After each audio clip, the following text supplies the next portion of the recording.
कोई भी सपना साकार करने के लिए सबसे जरूरी है सही कोच का होना। चुनिए NISM क्लासेस को और करें अपने NISM NCFM का सपना साकार। Download the app now. Hello student, welcome back to our channel. So आज के वीडियो में हम देखने वाले हैं इक्विटी डेरिवेटिव के कुछ लेटेस्ट क्वेश्चन आंसर। ये क्वेश्चन आंसर जो है एक डेमो क्वेश्चंस है, जिससे आपको आइडिया मिलता है कि किस तरीके के क्वेश्चन आपके एग्जामिनेशन हॉल में आपको देखने को मिल सकते हैं। साथ ही साथ NISM या NCFM की प्रिपरेशन अगर आप कर रहे हो तो आपको कई सर्टिफिकेशंस करने पड़ते हैं। तो NISM में मैं आपको बता दूं कि 26 सर्टिफिकेशंस होते हैं और NCFM में 42।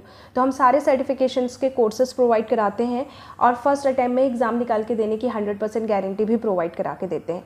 सेकेंड चीज़ ये कि NISM या NCFM के कोर्सेज आपको करने हैं तो आप डिस्क्रिप्शन बॉक्स पे जाइए, वहाँ पे आपको नंबर प्रोवाइड किया गया है, वहाँ से आप डायरेक्टली हमें कॉन्टैक्ट कर सकते हैं, व्हाट्सएप कर सकते हैं और मैसेज भी कर सकते हैं।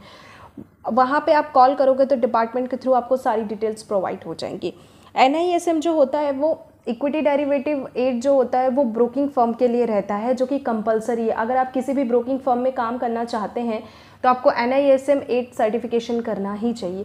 साथ ही साथ जैसे कि आप म्यूचुअल फंड डिस्ट्रीब्यूटर करते हो तो आप म्यूचुअल फंड को डिस्ट्रीब्यूट कर सकते हो, और आपको अगर कमोडिटी डेरिवेटिव करना है तो आप कमोडिटीज़ में काम कर सकते हो। ऐसे हमने कई सीरीज़ बनाए हुए हैं और कई आपको देखने को मिलेंगे प्लेलिस्ट में आपको शॉर्ट्स वीडियो भी मिलेंगे कि हमारे जो कोर्सेज हैं हमने कई स्टूडेंट के सर्टिफिकेशंस क्लियर करवाए हुए हैं, वहाँ पे भी आपको शॉर्ट्स देखने को मिल जाएंगे। तो वहाँ से भी आपको आइडिया लग जाएगा कि सर्टिफिकेशन किस तरीके का होता है। चलिए सबसे पहले क्वेश्चन पे आते हैं, जो है what will be the delta for a for out of the money option. तो सबसे पहली बात कि यहाँ पे पूछ रहा है कि out of the money option के लिए डेल्टा जो होता है वो क्या होता है, नियर 0, नियर 1।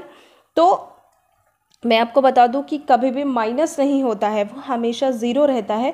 जिस तरीके से एक्सप्लेनेशन पे लिखा हुआ है, delta for out of the money call and put option approaches 0 at nears expiry के दिन वो क्या हो जाता है, वो 0 हो जाता है। Delta for in the money call option approaches 1 and delta for the money put option approaches minus as the -1 as nears expiry. ठीक है, ये इन द मनी का बता रहा है। बट यहाँ पे हमें क्वेश्चन पे क्या पूछा है, आउट ऑफ द मनी का क्या होता है। तो आउट ऑफ द मनी का जो डेल्टा होता है वो 0 होता है। तो अगर इस तरीके के क्वेश्चंस आते हैं कि डेल्टा क्या होता है आउट ऑफ द मनी का, तो हमेशा आपको 0 पे ही क्लिक करना है।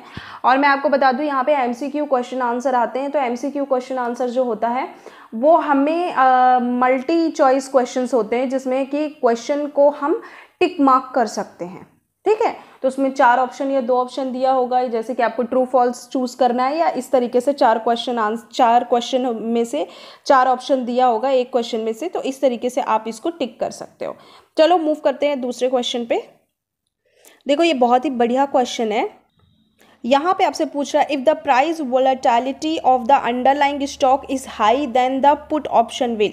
अगर मार्केट का जो प्राइस है वो वोलेटाइल है, ठीक है, underlying stock high, the put option will, तो जो पुट का जो ऑप्शन होगा वो क्या होगा। मैं आपको बता दूं कि कभी भी कॉल या पुट का जो ऑप्शन होता है वो कब मूव करता है ज़्यादा, जब आपको पता होगा कि जब मार्केट वोलेटाइल होता है। अदरवाइज अगर हम सेल की कॉल लेते हैं तो वो ऑटोमेटिक दिन ब दिन 0 होता रहता है, जिसे भी हम बोलते हैं कि वो मूव नहीं करता है ज़्यादा। तो सेल के केसेस में आपको प्रॉफिट हो सकता है, बट बाई के केसेस में क्या होता है, देखो यहाँ पे लिखा नहीं हुआ है बाई या सेल। अब कभी भी अगर मेंशन नहीं किया है कि बाई है या सेल, तो दैट टाइम आपको बाई ही कंसीडर करना है अपने माइंड पे। ओके, तो यहाँ पे दिया है, if the price volatility of the underlying stock is high then the put option will. तो पुट ऑप्शन क्या होगा, तो put option have a comparatively higher premium. तो यहाँ पे ये बोल रहा है कि ऑब्वियसली अगर ऑप्शन में आपको मैं बता दूं कि अगर जो प्राइस मूवमेंट होता है अगर वो बहुत ज़्यादा वॉलेटाइल रहता है निगेटिव तरफ या पॉजिटिव तरफ,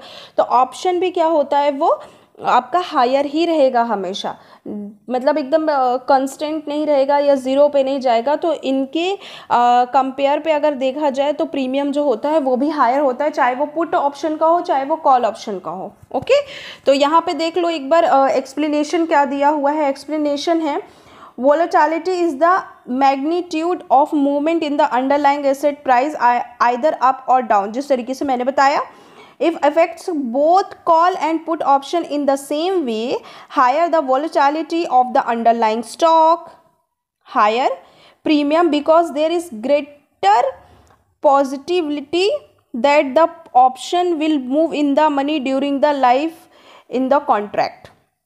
Higher volatility equal to higher premium, lower volatility lower premium for both call and put option. ठीक है, जैसे मैंने आपको अभी एक्सप्लेन किया ना यही चीज़ की प्राइस अगर मूवमेंट करता है, वॉलेटाइल रहता है मार्केट बहुत ज़्यादा। मार्केट वॉलेटाइल कब होता है? मार्केट वॉलेटाइल होता है जैसे कि कोई सडन न्यूज़ आ जाती है, या जैसे बैंकिंग सेक्टर पे आप देखो कि अभी कुछ न्यूज़ आई तो मार्केट अप एंड डाउन हुआ, जैसे फेड की मीटिंग थी।